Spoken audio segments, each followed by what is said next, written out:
Apreciados compañeros y compañeras, muy buenos días. Cordial saludo para todos quienes están asistiendo a esta Asamblea Nacional de Delegados, unos de manera virtual y los otros de manera presencial en nuestra sede de Casa Vacacional de Tocaima. Lamentablemente, tengo que informarles que no puedo asistir a esta asamblea por circunstancias de último momento que sucedieron con AMPIS Bogotá. Nosotros convocamos a la asamblea el 8 de marzo, por circular que recibieron todos en esa fecha, la mandamos por WhatsApp y por correos electrónicos, y 4 días después, no sabemos con qué intenciones, el Comité Ejecutivo de la Junta Directiva Seccional de Bogotá convocó también a Asamblea Seccional de Delegados de Bogotá, y en uno de los puntos que colocaron es elección de delegados nacionales. Lógicamente esto me obliga a que tengo que estar presente, igual que la compañera Mari, que tampoco está con nosotros allá en Tocaima, porque si no somos delegados, pues no podríamos seguir participando en el Comité Ejecutivo. Bueno, eso hay que dejarlo a un lado, hay que seguir adelante, pero sí quería plantearles en un corto informe que prácticamente esta pandemia nos ha obligado a cambiar muchas cosas. La situación no ha sido fácil. Todos han tenido que acostumbrarse también a las citas médicas virtuales, atender todo lo que sea de reuniones virtuales, hasta las Eucaristías, los sepelios son virtuales. Significa ello que nosotros tenemos que hacer un gran esfuerzo, como lo decíamos en el pasado periódico El Sentir del Adulto, cuando hablábamos de la guía que estaba, las orientaciones que daba la Organización del Trabajo Internacional del Trabajo en este sentido, para que empecemos a inducir a los adultos mayores. Así nos toque aprender solamente a manejar WhatsApp y a manejar un correo electrónico. Tenemos que motivarlos a que lo hagan, porque esta cuestión no va a ser fácil y va a quedarse aquí. La pandemia sigue, ya vemos cómo prácticamente lo han cerrado nuevamente en Italia, están cerrando en Francia, van a luego a seguir con España y así sucesivamente. Ya aquí nos están hablando del tercer brote de la pandemia. Sin embargo, nosotros con la Confederación Democrática de Pensionados y lógicamente con AMPIS, hemos venido informando a todas nuestras organizaciones en el país y a la población en general de todo lo que está sucediendo. Y voy a arrancar por lo último, es rechazando contundentemente el despropósito de este gobierno de presentar una nueva reforma tributaria la próxima semana, donde establecen impuestos para las pensiones que tengan hasta 3 mesadas de salario mínimo. O sea, a partir de ahí nos van a empezar a gravar a todo el mundo. Nuestro rechazo total a este nuevo atraco del gobierno que le quiere hacer una nueva zancadilla a nuestras pensiones, donde prácticamente el 90% de los pensionados no tienen más de 2 salarios mínimos en el país, pero está afectando a un gran sector de la población. Además, nosotros soportamos este rechazo que hacemos con la Confederación Democrática de Pensionados en la forma como prácticamente ha venido perdiendo el poder adquisitivo de nuestras mesadas pensionales. Desde hace 25 años venimos perdiendo el 38.67% de lo que debería ser el valor real de la pensión, pues lógicamente por el producto de los bajos ingresos, de los bajos aumentos que nos hacen cada año, porque nuestras mesadas son reajustadas con el IPC, o sea, el índice de precios al consumidor. Con ello lo que están haciendo es prácticamente congelar las pensiones en los valores reales en el periodo transcurrido.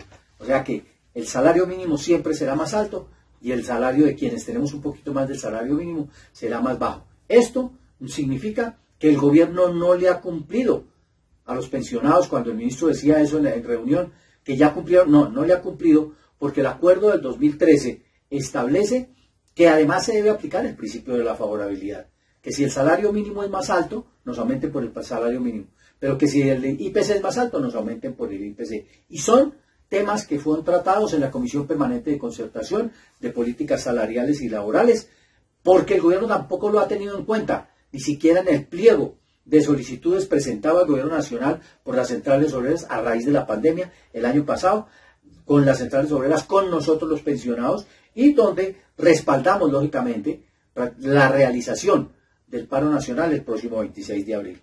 El gobierno no le ha cumplido a los pensionados con el acuerdo firmado hace 8 años de eliminar también en forma definitiva el descuento del aporte de la salud de los pensionados. Afortunadamente se dio un primer paso con la reforma tributaria del 2019 y ya en el 2022 los pensionados que tienen el salario mínimo ya empezarán solamente a aportar el 4% para la salud.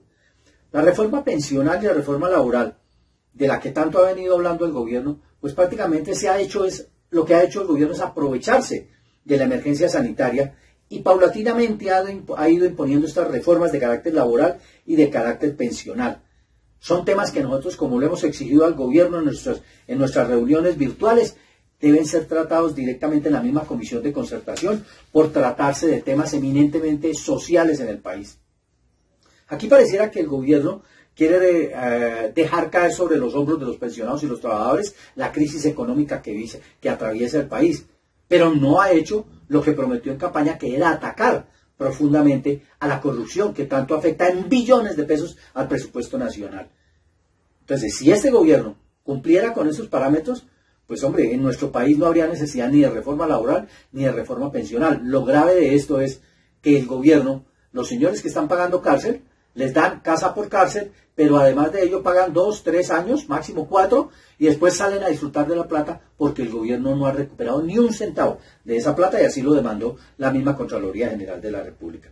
Por ello también nosotros le hemos dicho al gobierno, seguiremos insistiendo en la derogatoria del decreto 1174, donde prácticamente legaliza la precarización laboral en el país e induce a los adultos mayores que no van a tener pensión a afiliarse a los BEPS, a los beneficios económicos periódicos, con el argumento de que eso les permitirá tener una vejez digna. Yo mismo le decía al ministro del Trabajo en la reunión, eso no es cierto, porque qué vejez digna va a ser cuando un adulto mayor recibe un aumento, recibe un auxilio de 180.000 pesos cada 2 meses, o sea, prácticamente 75.000 pesos mensuales. Con eso no vive nadie. Si no se vive con el salario mínimo que tenemos ahora, mucho menos con una clase de auxilios. Además de ello, al insistir en la derogatoria de este decreto 1174, es porque se acabarán prácticamente los aportes para la salud, se acabarán los aportes para riesgos profesionales, no habrá aportantes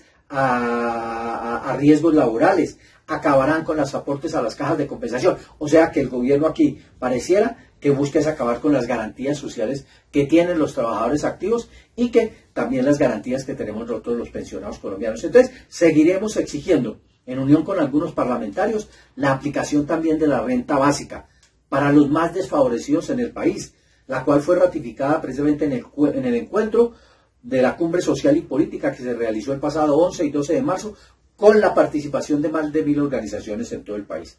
Pues ahí está demostrado el presidente Duque ni dialoga ni concerta, y así lo está demostrando con nuestras organizaciones sociales. No se reúne no con los empresarios, con los banqueros y con los exguerrilleros, que son los que a él le interesa porque ya se acercan las elecciones.